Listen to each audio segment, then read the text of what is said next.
Pourquoi j'ai voulu écrire les 7 alliances? Au départ, lors d'un séjour au Maroc, j'ai voulu m'adapter à la société et j'ai acheté le Coran en français. Et je l'ai lu une première fois, ça m'a pas vraiment trop pris, j'ai pas trop été intéressé parce que c'était assez dur comme livre à lire. Et du coup, je me suis un petit peu dirigé vers des personnes qui pouvaient me dire comment le lire, comment le comprendre. Et là, on m'expliquait que pour vraiment le comprendre, il fallait se mettre dans la peau des gens de l'époque. Donc, pas de télé, pas de voiture et tout, vraiment voir les choses un peu à l'ancienne. Et puis là, j'ai remarqué que non seulement j'arrivais à le comprendre, j'ai remarqué que l'islam que l'on voit en Europe, au fait, ça n'existe pas. Parce que le Coran lui-même ne demande pas à ce qu'on se convertisse à l'islam, ne demande pas à ce que l'islam soit pratiqué chez nous et ne demande pas non plus à ce que les musulmans vivant chez nous pratiquent l'islam. Ils peuvent très bien s'intégrer à nous, à notre société, sans pour autant exiger ce qu'ils ont envie. Parce que la plupart du temps, dans tout ce qu'on voit aujourd'hui, c'est pas le vrai islam, c'est la volonté de certains individus. Mais l'islam ne dit pas ça. L'islam dit qu'ils doivent s'adapter à nous. Et moi, ce que j'ai voulu faire dans cette alliance, c'est écrire à chaque fois, chaque verset et chaque sourate où on peut voir ce qui est réellement écrit. Pour en venir aux exemples que j'ai écrits dans cette alliance, la fête de l'Aïd, la fête du sacrifice du mouton. Vous avez en Belgique ou en France, partout en Europe, des associations de défense des animaux qui luttent contre ce genre d'abattage, parce que égorger les agneaux, comme ça chez nous, ce n'est plus trop autorisé. Maintenant, on veut tuer l'animal, mais avec un étourdissement.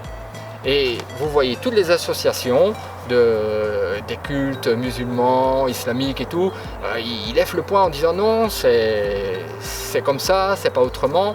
Maintenant, qu'est-ce qui se passe? Ils sont dans les tribunaux. Moi, je me demande comment les juges font pour pouvoir trancher, s'ils ne connaissent pas.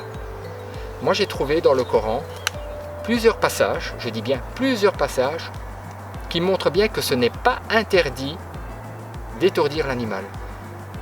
Il y a des choses qui sont interdites, donc, et le Coran le dit bien, ils ne peuvent pas manger le sang, ils ne peuvent pas manger du porc, mais il n'y a rien qui interdit d'étourdir l'animal avant de l'égorger, rien du tout.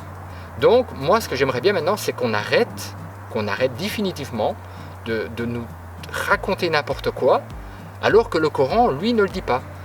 Et moi, je ne comprends pas à notre époque comment est-ce qu'un président ou un ministre ou quoi que ce soit, ils réunissent des associations de cultes religieux pour se mettre un peu d'accord sur tout, mais sur base de rien. Moi, j'ai voulu, par cette alliance, bien montrer qu'il y a des choses qui sont écrites, qui peuvent faire et qui ne peuvent pas faire, qui peuvent réclamer ou ne pas réclamer.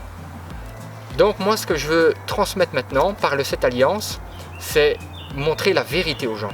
Montrer qu'il y a un peuple qui vit parmi nous, un peuple qu'on a accueilli et qui se fout de nous. Ils se foutent de notre histoire, ils se foutent de notre culte à nous, ils veulent s'imposer, ils veulent que l'on mange halal, ils veulent qu'on en serve de la viande halal dans les cantines, alors que ce n'est pas écrit. Ce n'est pas écrit, il y a plusieurs exemples qui disent que au moment où ils vont vivre avec un autre peuple, ils doivent s'adapter. Il y a des passages dans le Coran qui disent que si Dieu nous a donné des cultes différents, c'est pour qu'on apprenne à s'entreconnaître et pas s'imposer aux autres.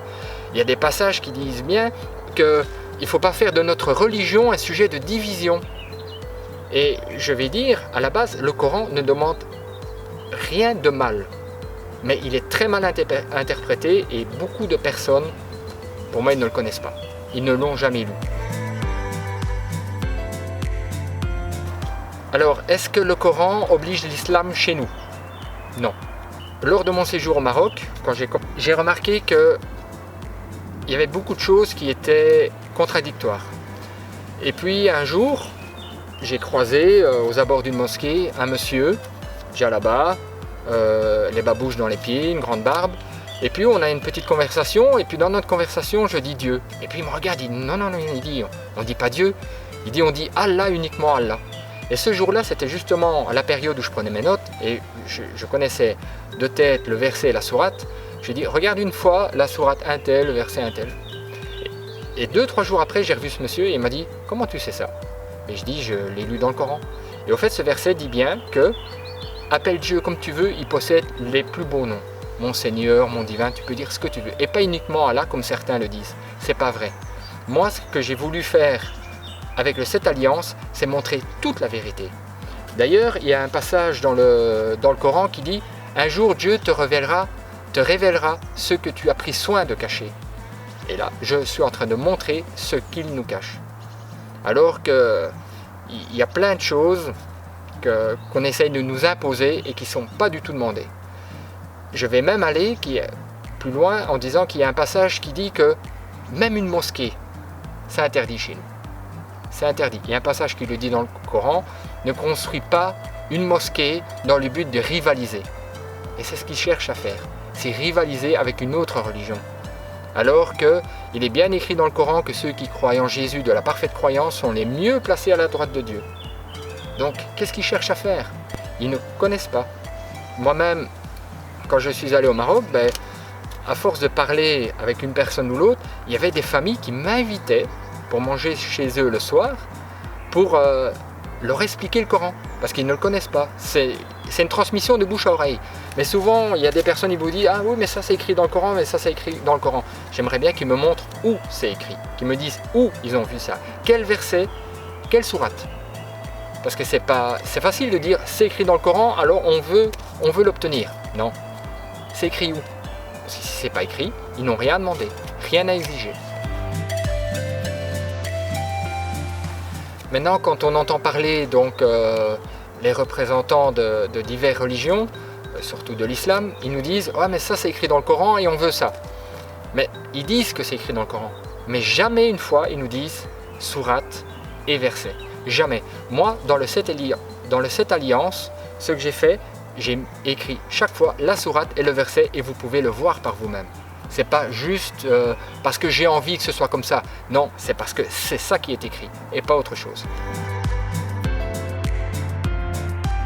Les personnes ou les imams qui déforment le Coran sont reconnus dans la sourate 9, versets 64 à 67. Beaucoup de musulmans n'acceptent pas la vérité de ce qui est écrit réellement dans le Coran parce qu'elle est contraire à leurs opinions. Et il y a un verset dans le Coran qui dit que lorsque tu leur dis la vérité et leur récites les versets bien clairs, tu distingues la réprobation sur leur visage. Dans la sourate 2, dans le verset 41 à 42, il est expliqué clairement qu'il ne faut pas mélanger le faux et le vrai. Parce que beaucoup d'imams vont de temps en temps mettre quelque chose qui leur plaît à eux, mais qui est nullement écrit. Et ça, moi je montre bien l'exemple comme quoi, dans le Coran, Dieu même est au courant de leur manipulation. Et c'est ce que j'ai cherché à faire dans le 7 Alliances, c'est montrer ce qui est réellement écrit. Dans les prisons, un peu partout en Europe, il y a des individus qui sont radicalisés. Et on parle de les déradicaliser. Je vois vraiment pas comment on pourrait déradicaliser une personne si on ne lui montre pas clairement ce qui est réellement écrit. La seule possibilité pour moi de déradicaliser une personne serait de lui faire lire le 7 Alliances. En donnant vraiment à une personne un livre où il y a les sourates et les versets sur lesquels il est guidé, vous pouvez être sûr que là, il va vraiment changer d'opinion. Parce que le Coran n'a jamais demandé les attentats, les rébellions, tout est interdit. Tout ça est interdit. Et tout ce qu'on voit, au fait, c'est du n'importe quoi. Ça n'existe pas en Europe, ça ne peut pas exister, et le Coran lui-même ne le demande pas. Pour terminer, je vais dire que le problème n'est pas le Coran. Le Coran est la solution au problème. Parce qu'il y a plusieurs passages dans le Coran, dont un qui me plaît vraiment. C'est un qui dit que si tu prends ce que tu veux de ta religion et que tu laisses le reste, tu es un hypocrite. Et moi, je donne vraiment la sourate et le verset où vous pouvez voir ces écrits.